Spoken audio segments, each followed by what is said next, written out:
Capítulo 12. Consecuencias. Yo sé que después de mi partida entrarán entre ustedes lobos opresivos y no tratarán al rebaño con ternura. Hechos capítulo 20, versículo 29. Hay un antiguo refrán que dice: mano de hierro en guante de terciopelo. No creo que los eventos en la primavera de 1980 produjeron la mano dura, despiadada manifestada por la estructura autoritaria. Yo creo que esa dureza estaba ya allí, y la historia muestra que eso era así. Lo que tuvo lugar en la primavera de 1980 simplemente causó que el guante de terciopelo se moviera, exponiendo la dureza inflexible que ya estaba debajo. Lo que sigue apoya esta conclusión. Cuando el Comité Judicial de 5 ancianos de Betel, que, haciendo lo que cualquier estándar de justicia, hacían para el cuerpo gobernante lo que el cuerpo gobernante debió hacer por sí mismo, finalmente se reunió con Edward Dunlap y le informaron sobre su decisión de expulsarlo, Edward les dijo: está bien si esa es su decisión, pero no digan ustedes que es por apostasía. Ustedes bien saben que apostasía significa rebelión contra Dios y Cristo Jesús, y les consta que eso no es cierto en cuanto a mí. La edición de agosto de 1980 del boletín mensual llamado Servicio del Reino, enviado a todas las congregaciones, en su primera página contenía la declaración de que un número de personas de la familia de Betel habían sido expulsadas, y luego hablaba de apostasía contra la organización. Esa fraseología, aunque era falsa, pues no hubo ninguna rebelión ni siquiera contra la organización, estaba por lo menos más cerca de la verdad que otras declaraciones hechas en otras partes. Por ejemplo, el 28 de mayo de 1980 mi carta de renuncia fue leída a la familia en la sede central. El 29 de mayo se convocó a una reunión de todos los ancianos de Betel. John Mitchell estaba entre ellos. Él servía como secretario en ambos, el departamento de servicio y las oficinas del cuerpo gobernante. Mi único contacto con él había sido cuando él obtuvo las visas para mí para un viaje a África. Él nunca había conversado con ninguno de esos que fueron expulsados. No obstante, él había visto alguna de la correspondencia del comité judicial que pasó a través de las oficinas y había escuchado el chisme del departamento sobre los juicios por herejía. Relatando sus impresiones sobre la reunión de los ancianos y las conversaciones que se daban por los miembros del cuerpo gobernante, Schroeder y Barry, entonces él afirmó: el discurso de Schroeder se enfocó en el tema de organización. Él habló sobre nuestra, comillas, bien afinada organización, y como algunos que parecían sentir no poder aceptar sus reglas y regulaciones deberían irse y no envolverse más en la obra progresiva llevada a cabo aquí. Él levantó el libro Branch Organization para mostrarlo en alto e ilustrar cuán afinada estaba la organización, y añadió que dicha publicación contenía más de 1000 reglas y regulaciones relacionadas con la operación de las sucursales y las oficinas de la sede principal de Brooklyn. Él enfatizó que eso no era una cacería de brujas, sino que parecía haber un podar en proceso. Sobre aquellos que se habían ido, él afirmó: no es que ellos no crean en la Biblia, uno tendría que ser ateo para pensar de ese modo, sino que ellos la entienden de otra forma. Él concluyó su parte permitiéndoles hacer preguntas a los ancianos de Betel. Harold Jackson levantó su mano y sugirió que hubiese un foro o una discusión abierta con relación a cuáles eran los puntos que estaban envueltos. Schroeder respondió que no tenían planes de hacer eso, que si teníamos alguna duda pudiéramos enviarla a través de una carta por escrito. Otro anciano, Warren Weil, preguntó sobre si la posibilidad de tomar juramentos de lealtad se había considerado. Schroeder contestó que esa posibilidad no estaba siendo considerada en ese momento. El discurso de Lloyd Berry pareció ser un esfuerzo para refutar algunas de las creencias aparentemente sostenidas por aquellos vistos como apóstatas y hacerles un llamado a tener lealtad a los oyentes hacia la organización. Él leyó Proverbios 24, 21, 22 y advirtió que se tuviera cuidado con aquellos que están en favor de un cambio. Él habló despectivamente de ciertos individuos que se reunían para estudiar la Biblia de forma independiente, reclamando que algunos de estos estaban haciendo caso omiso de asistir al estudio de la atalaya los lunes por las noches. Él igualmente habló en términos despectivos sobre aquellos que se inclinaban a usar comentarios preparados por los escritores de la cristiandad como notas sobre el Nuevo Testamento hecho por Barnes. Muchos en el departamento de servicio poseían uno de estos libros y los mantenían visibles. Sin embargo, el comentario dicho por Barry ocasionó que todos ellos los removieran y los guardaran en las gavetas. Él habló sobre nuestra, comillas, rica herencia como testigos de Jehová, y se veía obviamente perturbado por la posibilidad de que algunos no le dieran a ella la misma alta estima como él lo hacía. Se percibía inclinado a pensar cuál podía ser más perjudicial para el crecimiento y la prosperidad de la organización. Aunque él nunca había discutido ningún punto de las Escrituras, ni ninguno de los asuntos envueltos aquí con ninguno de nosotros, quienes éramos el blanco del ataque de estos discursos, John escribe: esta reunión y los eventos que siguieron tuvieron un efecto aumentante, en el sentido de causarme un malestar que se estaba desarrollando en mí desde que primero escuché sobre las expulsiones y del despido del hermano Franz. La atalaya del 1 de agosto de 1980 contenía un artículo que listaba lo que se consideraba advertencia de varios rasgos que identifican a los apóstatas. Aunque ya tenía algunas ideas bien claras en cuanto a cuáles eran los actuales rasgos, me sentía profundamente angustiado al darme cuenta que la organización cada vez más y más parecía estar desplegando esos mismos rasgos. Como siguen, por ejemplo: 1. La supresión de leer la Biblia libremente. Aunque yo sabía que era improbable que hubiese una quema de Biblias, era aparente, no obstante, que la completa libertad para leer las Escrituras y disfrutar de abiertas discusiones bíblicas estaban siendo restringidas. ¿Por qué el cuerpo gobernante no quería permitir una discusión abierta con relación a cuáles eran los asuntos envueltos como se había sugerido? Especialmente cuando envolvía a unos individuos quienes habían contribuido tanto para la organización y quienes eran enormemente respetados como eruditos en las Escrituras. ¿Qué estaban tratando ellos de encubrir? ¿Es que la verdad no podía sobrevivir tal examen? 2. El aparente cambio del énfasis de la Biblia a nuestra rica herencia o las tradiciones de la organización. Yo sabía muy bien que este había sido el fallo de muchas sectas religiosas, incluyendo a los fariseos. Mateo 15 y Marcos 7 contienen las palabras de Jesús, donde Él les denuncia por haberle dado más peso a la tradición que a la palabra de Dios. La sugerencia de que un juramento de lealtad se requiriese para asegurarse la lealtad a la organización y a sus tradiciones fue algo absolutamente espantoso para mí. No obstante, se había dicho con toda seriedad. 3. Tácticas de la Inquisición. Parecía claro que el cuerpo gobernante, y quien yo había considerado que estaba allí con el propósito de servir a los hermanos, estaba esgrimiendo una mano fuerte y autoritaria, y estaba determinado a actuar rápida y decisivamente en su manejo de estos asuntos.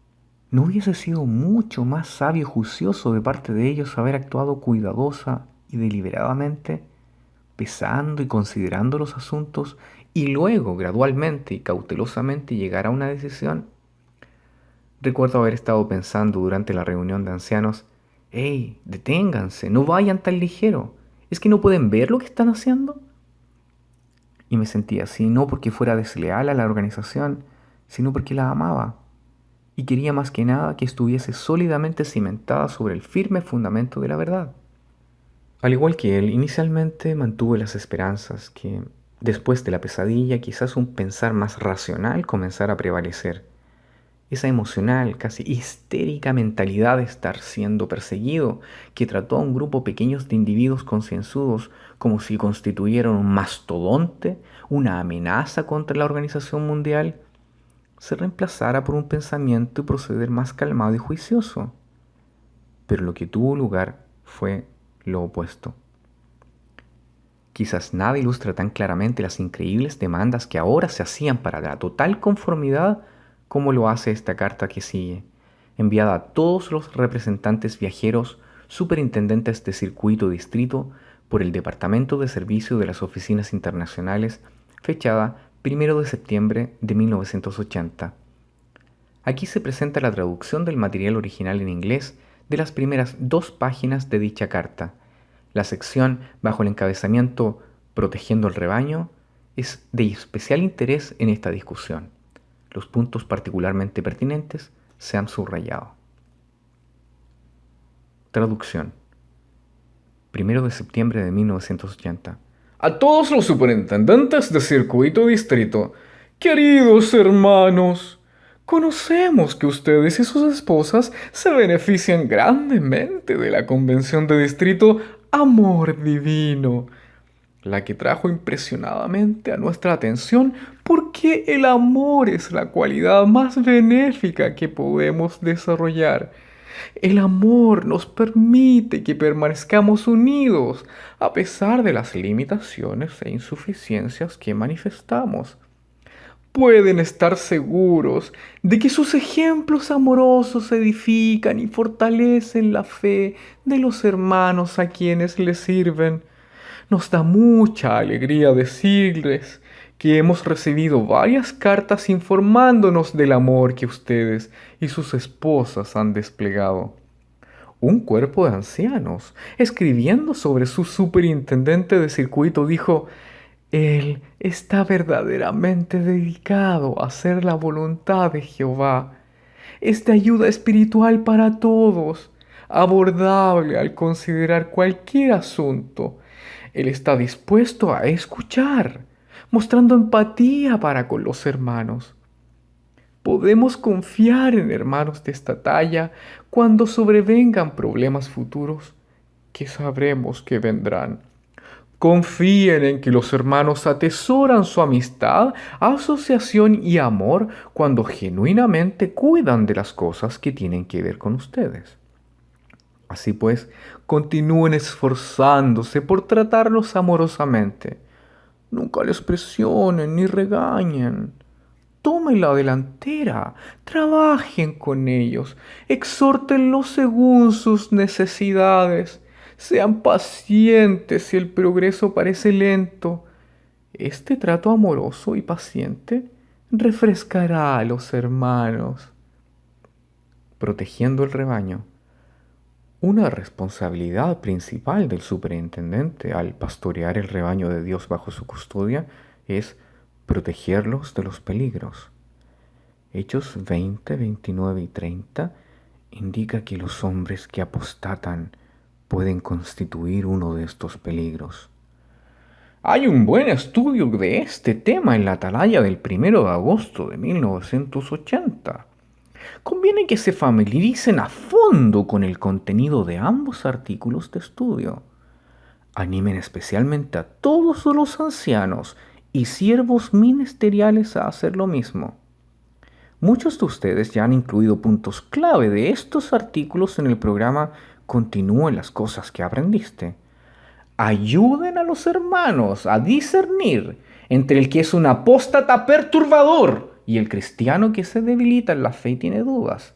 Al primero tiene que tratársele con resolución después de esfuerzos continuados para reajustarle. Por otra parte, al débil en la fe debe ayudársele paciente y amorosamente a conseguir el conocimiento exacto que fortalecerá su fe. Tengan presente que para ser expulsado, un apóstata no tiene que ser necesariamente un promotor de puntos de vista apóstatas. Como se menciona en el párrafo 2, página 17 de la Atalaya del 1 de agosto de 1980, la palabra apostasía viene de un término griego que significa el colocarse fuera de, un apartarse, defección, rebelión, abandono. Así pues, si un cristiano bautizado abandona las enseñanzas de Jehová como las presenta el esclavo fiel y discreto y persiste en creer en otras doctrinas, a pesar de la censura bíblica, está apostatando. Deben hacerse esfuerzos bondadosos y continuados por reajustar su forma de pensar.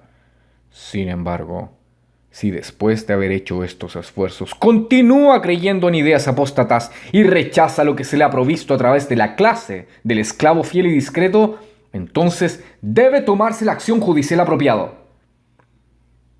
Esto no quiere decir que ustedes tienen que ir a una cacería de brujas, por decirlo así, investigando las creencias personales de los hermanos. Más bien, si llega a la atención de los ancianos algo de razonable importancia en este sentido, sería apropiado indagar bondadosa y discretamente para proteger el rebaño. Nunca enfatizaremos demasiado la necesidad de ser precavidos, discretos y bondadosos al atender estas situaciones. Cooperación entre los cuerpos de ancianos. En algunas de nuestras ciudades más grandes se ha notado que en ocasiones cuando se descubre un mal, varias congregaciones pueden estar implicadas. Si tal es el caso, se necesita de una completa cooperación entre los cuerpos de ancianos de las congregaciones afectadas. Los ancianos deberían estar alerta a la necesidad de comunicar rápidamente a los cuerpos de ancianos de las congregaciones cualquier información acerca de publicadores en sus congregaciones que puedan hacer necesaria una investigación. Cualquiera que indiscretamente se haya involucrado en una mala conducta necesita ser ayudado inmediatamente. Cualquiera que ha permitido endurecerse en el pecado necesita ser reprobado severamente, y si no se arrepiente de esto, ser expulsado de la congregación. Sería bueno para ustedes alertar a los cuerpos de ancianos en su circuito al material que se presentó a ustedes seminario del otoño de 1979 en el contorno 13, encabezado «Los ancianos todavía necesitan ayuda manejando problemas intercongregacionales». Cualquier información que se necesite y esté disponible debe enviársele rápidamente al anciano de la congregación involucrada. Ustedes quieren ayudar a los ancianos a sentir intensamente la obligación ante Dios de prevenir el mal, de infiltrarse y que se riegue dentro de la congregación. El comité judicial debe hacer un gran esfuerzo para ver si el individuo está genuinamente arrepentido antes de extenderle el perdón a él por el mal nombre que le ha dado a la congregación. Usualmente una persona que se arrepiente de verdad puede mostrar algunos frutos propios de arrepentimiento. Queremos tener en mente que no importa cuán bueno sea el consejo o reprobación, si el corazón de la persona es insensible, dado las mismas circunstancias, él repetirá el pecado. Para proteger el rebaño, los ancianos deben estar dispuestos a tomar acción defensiva en tal caso. Esta carta presenta una norma oficial. Esta en realidad dice que una persona que crea, no que promueva, sino que simplemente crea en algo que difiera de las enseñanzas de la organización, es base suficiente para tomar acción judicial contra tal persona como un apóstata. La carta no presenta ninguna declaración calificadora donde se limiten tales diferencias en las creencias de las enseñanzas fundamentales de la palabra de Dios, como la venida del Hijo de Dios como hombre, el rescate, la fe en la sangre derramada de Cristo como la base para la salvación, la resurrección o doctrinas bíblicas básicas similares. Ni siquiera dice que la persona necesariamente esté en desacuerdo con la Biblia, la palabra de Dios.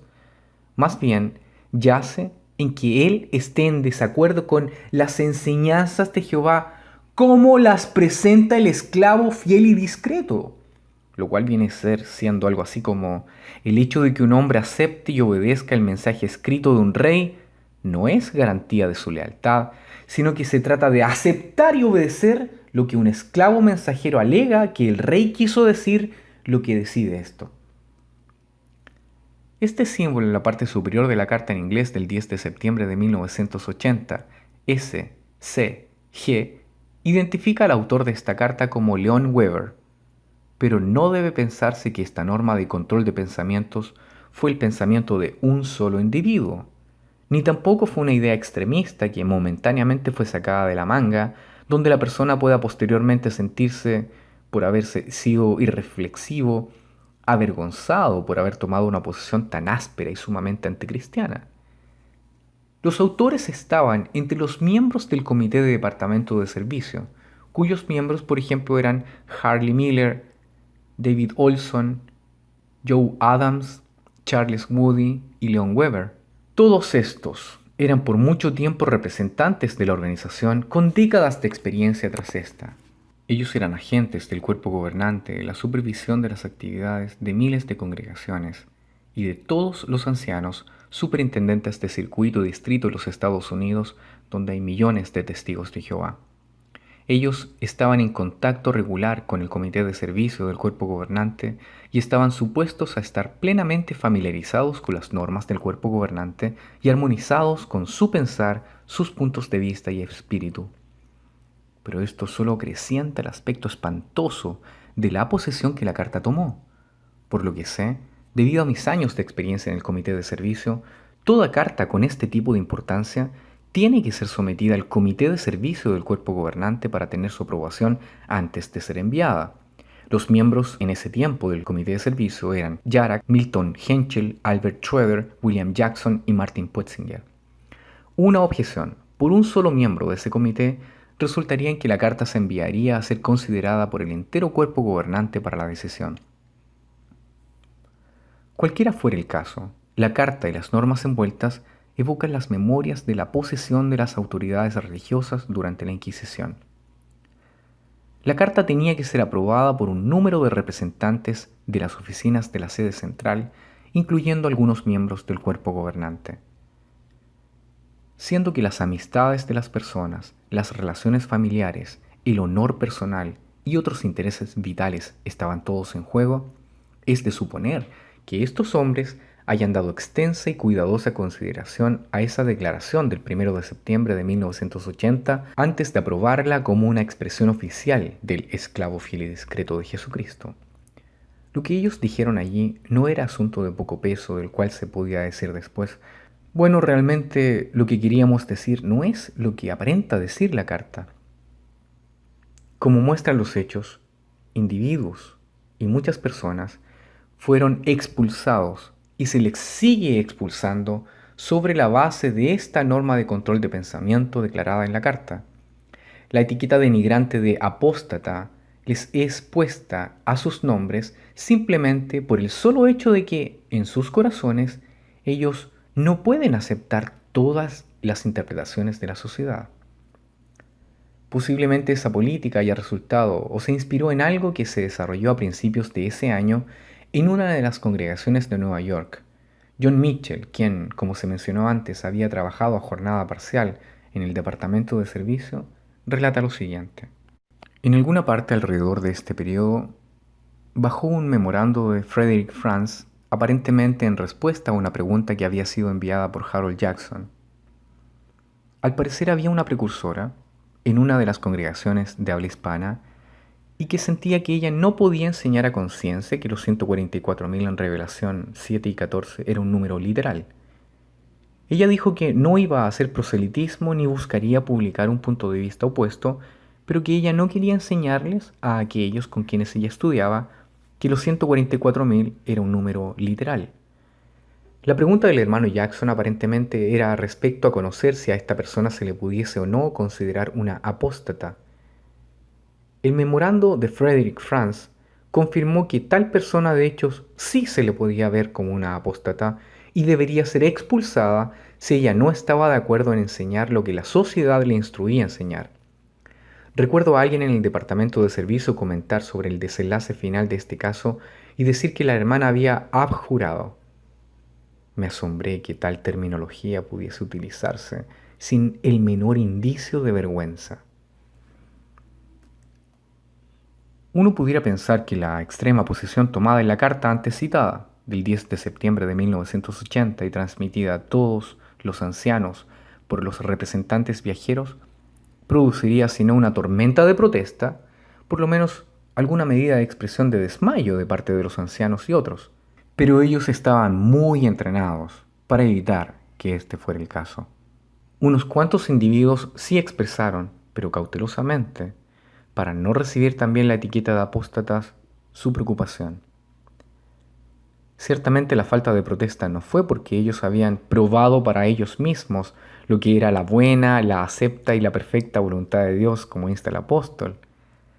Repasando el párrafo en la página 2, uno se da cuenta que ni un solo versículo de las Escrituras se presentó como prueba que tal política de control del pensamiento pueda tener algún apoyo bíblico. Los cristianos deben derrumbar los razonamientos y poner bajo cautiverio todo pensamiento para hacerlo obediente al Cristo, no a hombres ni a una organización. ¿Por qué entonces esta disposición en buena gana de rendir uno mismo su conciencia a tal completo control? Es el concepto de la organización lo que produce esto. Ese concepto crea el concepto que la creencia de que para toda intención y propósito, lo que sea que la organización diga es como si Dios mismo lo dijera. Quizás compendiando el espíritu producido por los pronunciamientos de la sociedad, incluyendo esta carta, se produjo un incidente que tuvo lugar en una reunión de ancianos en una asamblea de circuito en Alabama. El superintendente de distrito Bart Thompson sostuvo arriba para que todos la vieran una publicación de la sociedad que tenía su cubierta de color verde. Entonces le dijo a la asamblea de ancianos: Si la sociedad me dijera que este libro es negro en lugar de ser verde, yo diría, pues bien, yo hubiese jurado que era verde. Pero si la sociedad dice que es negro, entonces es negro. Otros han utilizado ilustraciones similares. Es cierto que hay muchos testigos pensantes a quienes le repelen tales expresiones de una fe ciega. No obstante, la mayoría de ellos están dispuestos a conformarse e inclusive llegar a tomar acción judicial contra cualquiera que exprese dudas sobre las interpretaciones de la sociedad. ¿Por qué? Trato en mi mente y corazón de entender los sentimientos de todas estas personas, incluyendo aquellos que están en el cuerpo gobernante. Basado en mis experiencias entre ellos, creo que en efecto son esclavos de un concepto. El concepto o la imagen mental que ellos tienen de la organización parece adquirir una personalidad suya propia, de modo que el mismo concepto les controla, les mueve o les restringe al amoldar su modo de pensar, sus actitudes y sus juicios personales. No creo que muchos de ellos habrían tomado la posición que fue tomada si tan solo hubiesen pensado bajo los términos de Dios, Cristo, la Biblia y los intereses, no de una organización, sino de sus hermanos cristianos, sus compañeros humanos. Sin embargo, la inserción del concepto existente, la organización, radicalmente altera su forma de pensar y puntos de vista, y ésta en efecto se convierte en la dominante fuerza controladora. Creo que cuando los hombres del cuerpo gobernante piensan y se refieren a la organización, ellos por sí mismos piensan sobre el concepto en lugar de la realidad. Ellos piensan de la organización como algo muy grande y algo más grandioso que ellos mismos, pensando de ella en términos de su aspecto numérico, en la amplia esfera de su control como algo internacional, algo mundial. Ellos no se dan cuenta, aparentemente, que este aspecto se refiere más al dominio que a lo que ella misma realmente es. Sin embargo, cuando ellos urgen lealtad a la organización, ellos ciertamente deben conocer que no se están refiriendo a los miles de congregaciones y a sus miembros que la organización dirige.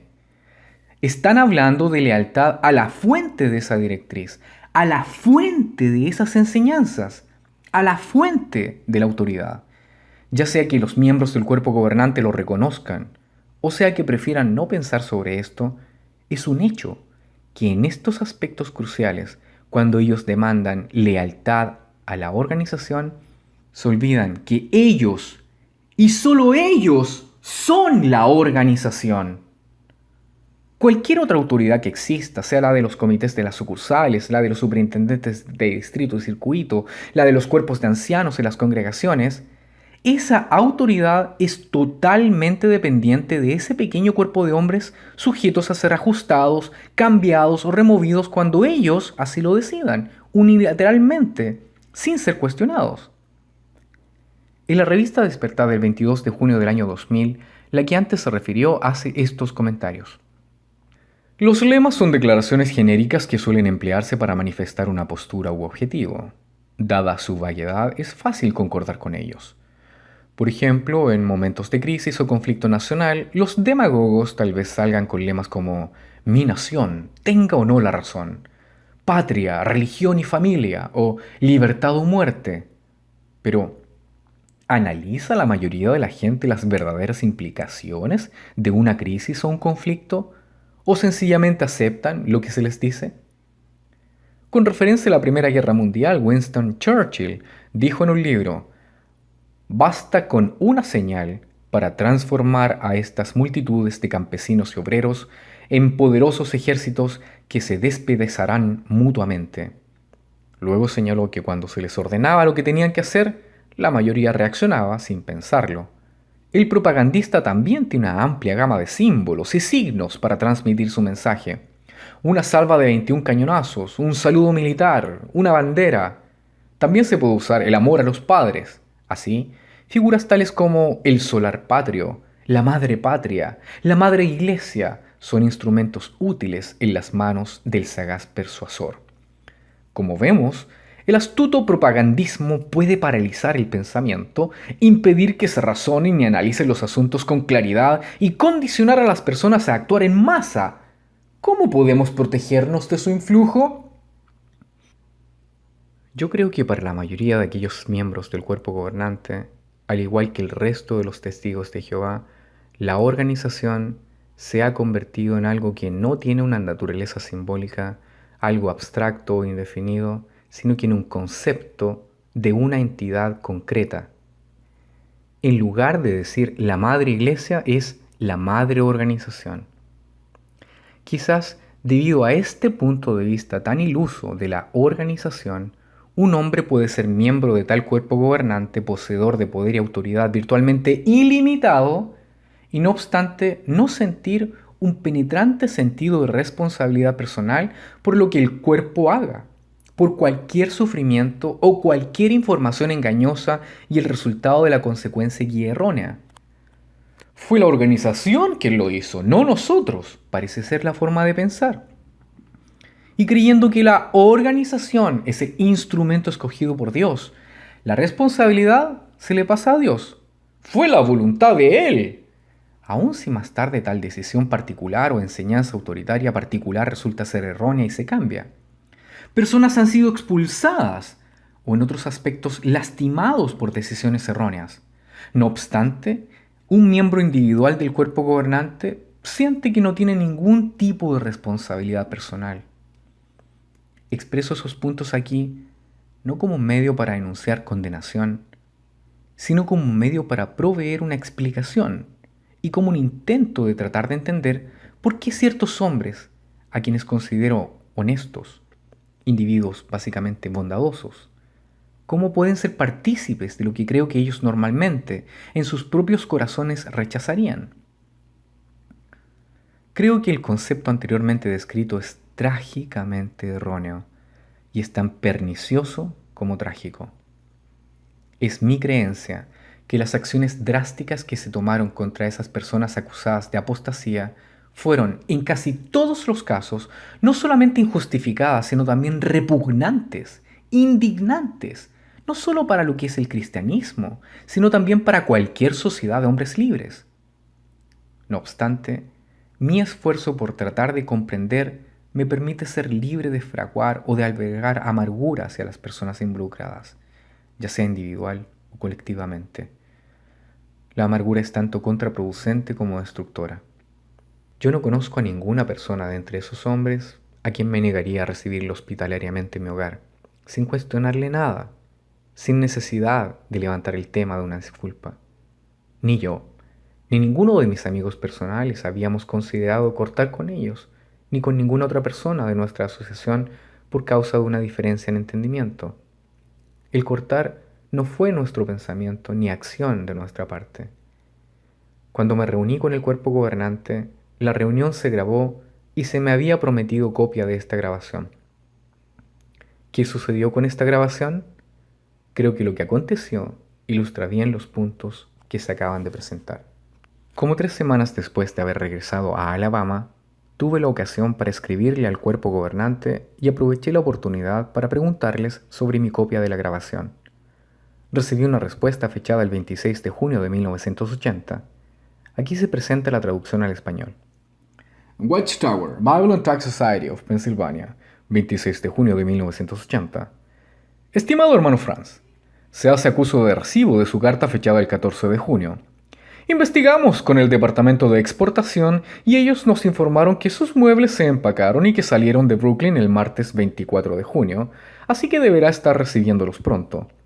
En cuanto a la grabación sobre la cual nos escribió, a este asunto se le está dando atención para envío tan pronto como se pueda hacer una copia que se la remitiremos a usted. Esperamos recibir los 2 libros sobre procedimientos que nos va a enviar. Su carta también incluyó el material del discurso de la asamblea que usted había mencionado que nos iba a enviar. Que las bendiciones de Jehová estén con usted. Le enviamos nuestro amor cristiano. Sus hermanos, cuerpo gobernante. Pasaron 2 semanas y entonces llegó esta carta. Watchtower, Bible and Tract Society of Pennsylvania, 10 de julio de 1980. Estimado hermano Franz, en adición con relación a nuestra carta del 26 de junio, le damos las gracias por el retorno de los libros Branch Organization y Governing Body Procedure, los cuales llegaron el otro día. Asimismo, el Departamento de Exportación nos ha notificado que sus muebles se enviaron y que ya usted los recibió. Si bien el Comité de la Presidencia había mencionado sobre el asunto de enviarle a usted la grabación del 20 de mayo, aunque quizás sea la grabación del 21 de mayo de la reunión del cuerpo gobernante la que usted tiene en mente, que se le estaba dando atención, el cuerpo gobernante ahora piensa que no sería bueno hacer y distribuir copias de las grabaciones de ninguna de esas fechas. Además, en vista de que un artículo confidencial que se le había enviado a los miembros del cuerpo gobernante en abril de alguna manera cayó en manos de uno de los miembros de la familia de Bethel y quien había sido expulsado, y que luego fue circulando, el cuerpo gobernante ha determinado que no sería aconsejable abrir los registros de esas sesiones, sea esto por medio de cintas grabadas o minutos escritas, a nadie que esté fuera de los predios de la sociedad.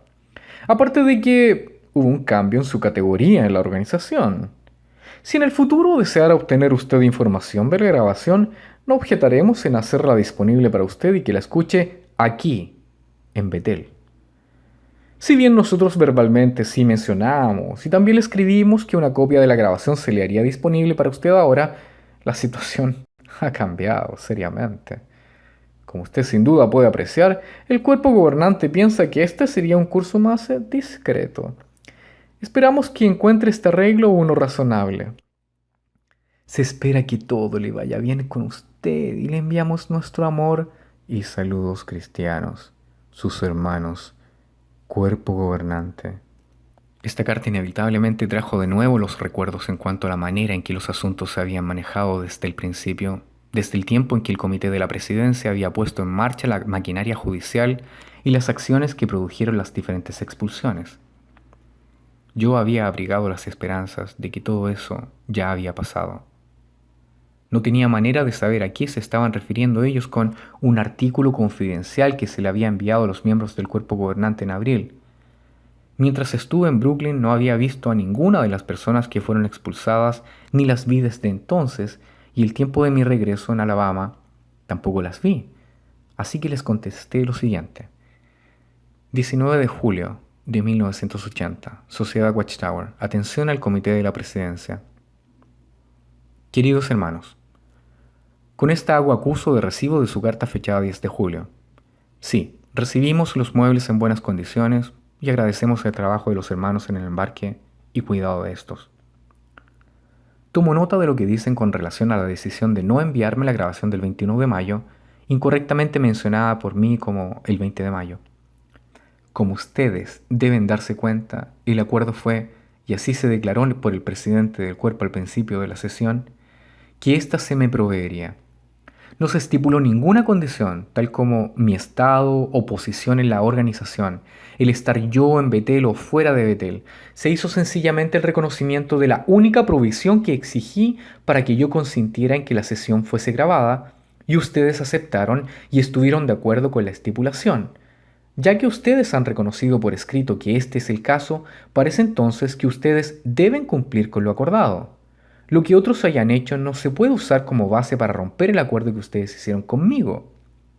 Si ustedes no tienen la intención de cumplir con el acuerdo, entonces queda claro que lo único justo que les queda por hacer es que destruyan la grabación y cualquier transcripción o copias de esta. Pues, si yo no tengo derecho a una copia de la grabación, tampoco ha de pertenecerles a ustedes tal derecho, pues yo consentí a la grabación solo bajo la provisión de que yo recibiera una copia de esta. Aún no termino de revisar mis papeles, pero creo aún tener algún material que les debe ser devuelto y haré esto tan pronto como sea posible. Espero oír de ustedes en una fecha temprana con relación a la grabación.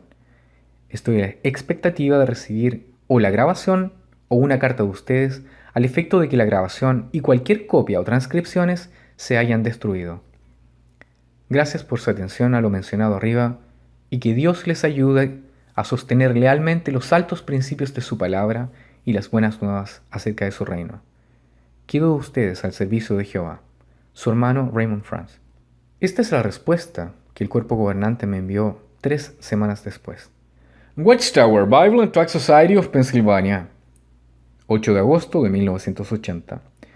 Estimado hermano Franz, su carta fechada el 19 de julio, en referencia a la carta del Comité de la Presidencia dirigida a usted del 10 de julio, se ha recibido. El cuerpo gobernante decidió por el momento no enviarle las grabaciones de la reunión del 21 de mayo, como se mencionó en nuestra carta dirigida a usted el 10 de julio. Como se detalló en nuestra carta, si usted desease escuchar la información en estas grabaciones, estas están disponibles para usted para que las escuche en Betel. Le enviamos nuestros saludos. Sus consiervos de Jehová, cuerpo gobernante. Ellos no contestaron ni un solo punto de los que yo había levantado. El sentido de realidad que yo había experimentado antes retornó. Es difícil creer que hombres en posiciones de responsabilidad pudieran actuar tan irresponsablemente.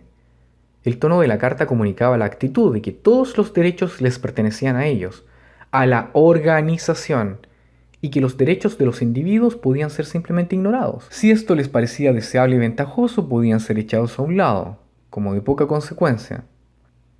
Les escribí una vez más como sigue. 28 de agosto de 1980, Raymond Franz. Queridos hermanos, recibí su carta fechada del 8 de agosto, cual respondió a la mía del 19 de julio con relación con la grabación que ustedes habían acordado enviarme. Su carta fue una respuesta, pero no una réplica.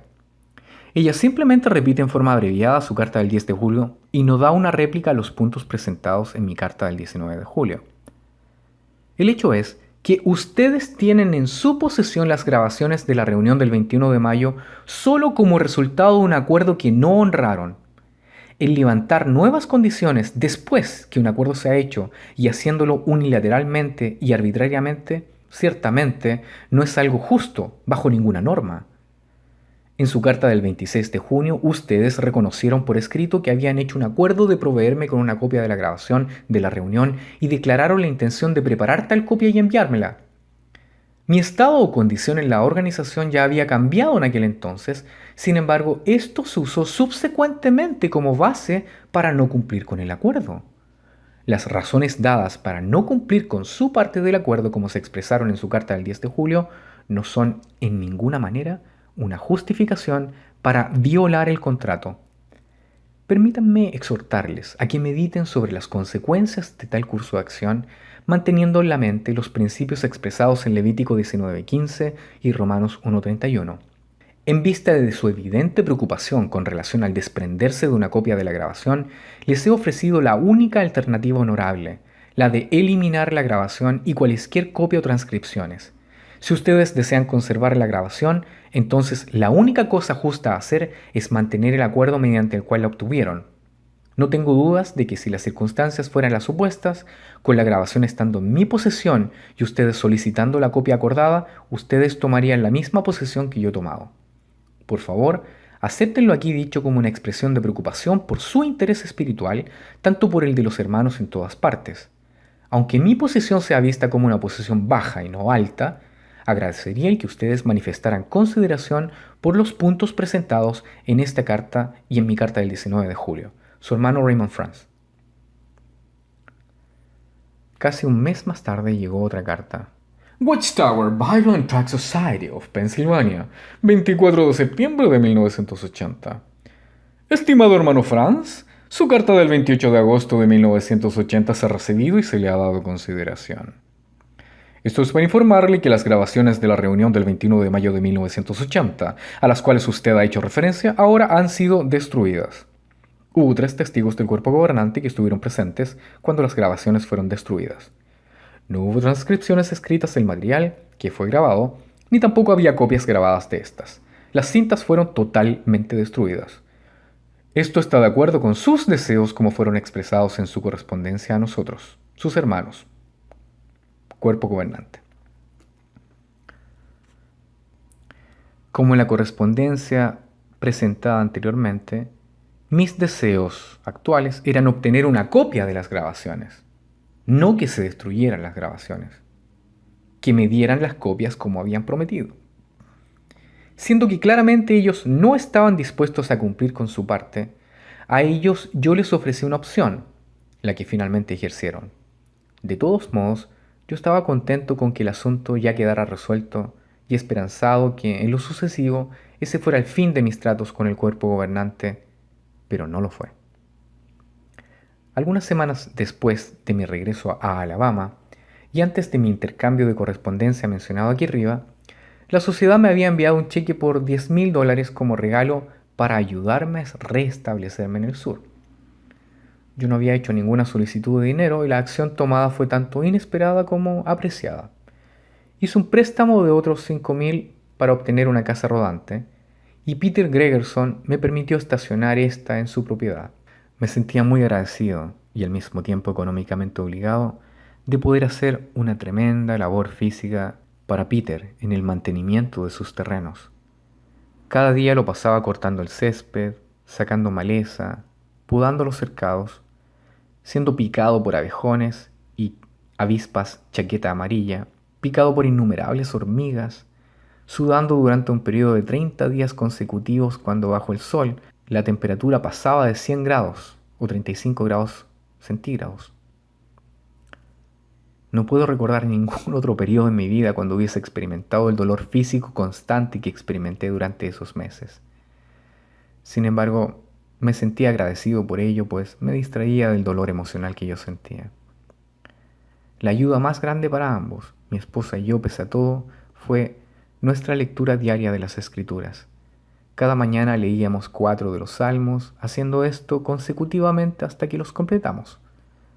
Aunque ya los habíamos leído muchas veces antes, ahora nos parecían casi nuevos. Podíamos relacionarlos a nuestras vidas mucho mejor, pues en alguna parte de la Biblia hace claro la relación bien personal que puede y que debe existir entre los siervos de Dios y Él mismo, parecen ser los salmos de manera sobresaliente. El trastorno emocional, el suspirar, el sentimiento de impotencia y desesperanza que los escritores tan a menudo expresaron, y en cada caso su eventual reconocimiento de que su esperanza final y total debe descansar no en los hombres, sino en Jehová Dios como la roca y lugar encumbrado de posesión, esto tocó una cuerda sensible en ambos de nosotros. Mi determinación al dejar las oficinas de la sede internacional había sido con miras de no precipitar problemas. Yo no fui en busca de dificultades. Las dificultades me buscaron a mí. Disfrutamos por un sinnúmero de meses de una placentera relación con los miembros de la congregación de los Testigos de Jehová de East Gadsden, compartiendo en sus reuniones y en sus actividades de campo. Unos meses después de mi llegada, el cuerpo local de ancianos le escribió a Brooklyn recomendando mi nombramiento como anciano en la congregación. La respuesta breve que llegó expresó que la sociedad no creía que fuese aconsejable que los ancianos me recomendaran como tal, tampoco como siervo ministerial. La única razón que dieron fue que la noticia de mi renuncia, publicada en el boletín de nuestro servicio del reino, la que publicó también información de la expulsión de varios miembros del personal de las oficinas de la sede internacional, era todavía muy reciente. El superintendente presidente de la congregación pareció estar perturbado por el espíritu de la carta, No obstante, le recomendé que simplemente se olvidara del asunto. Con esta carta, en adición a la información que se le dio a los ancianos como resultado de la Carta de la Sociedad del 1 de septiembre de 1980, estableciendo que el mero hecho de sostener una creencia que difiriera de las enseñanzas publicadas por la sociedad era razón de una expulsión, la atmósfera gradualmente comenzó a cambiar. La revista La Atalaya comenzó a publicar artículos claramente diseñados, no para calmar la situación, sino enfocándose en la discusión de la supuesta apostasía que estaba teniendo lugar. Desde ese entonces hasta el tiempo de escribirse este libro, ya sea por palabra hablada o página impresa, una campaña concertada aparentemente había estado en vigor con el fin de justificar el trato extremo que se le dio a aquellos hermanos quienes fueron de forma apresurada expulsados, y más particularmente aún el punto de vista y la política detrás de eso continúa operando. En lugar de reducir el dogmatismo de las reclamaciones de autoridad divina y las acompañantes apelaciones a la lealtad sin cuestionarse, se ha puesto más estridente. Número tras número de la revista La Atalaya se enfocó en los puntos que se habían cuestionado, insistiendo en su justificación, y el resultado general de esto fue un definido atrincherado en tal posición en lugar de un moverse hacia una postura más moderada sobre esto. La argumentación que se utilizó para lograr esto alcanzó nuevas profundidades en la tergiversación de cualquier punto de vista que fuese contrario. Una atmósfera tanto de sospecha como de miedo se desarrolló. Los ancianos, quienes por naturaleza eran moderados, titubeaban en cuanto a expresarse a favor de la moderación, no fuese que esto se viera como evidencia de deslealtad. Aquellos que se inclinaban a acción dura y recia encontraron oportunidades favorables para expresar su actitud disciplinaria y estricta.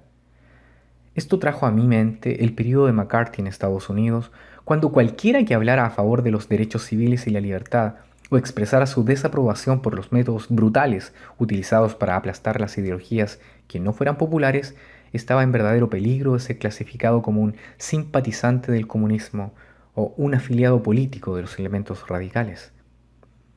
Bajo estas circunstancias, la asistencia a las reuniones se me hicieron cada vez más y más deprimentes, pues significaba escuchar la palabra de Dios mal empleada, haciéndola decir cosas que ésta no dice, como también escuchar la constante autentificación propia y autoencomio de la organización.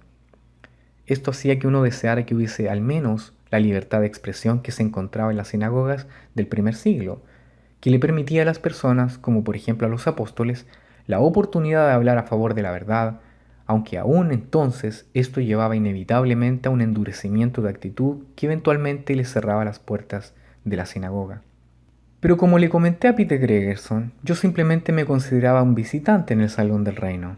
Era el salón de ellos, sus reuniones, sus programas, y yo no tenía ningún deseo de estorbar el curso de estas. Así que limité mis comentarios a la lectura de versículos bíblicos pertinentes, simplemente enfatizando la porción que fuera aplicable. Era rara la reunión en que alguien, a menudo una persona de edad madura, no viniera a mí e hiciera expresión de aprecio por mis comentarios. Sin embargo, la atmósfera de cruzada que se estaba desarrollando me daba razón para pensar que solo era cuestión de tiempo antes de que alguna acción adicional se tomara en mi contra, y así ocurrió.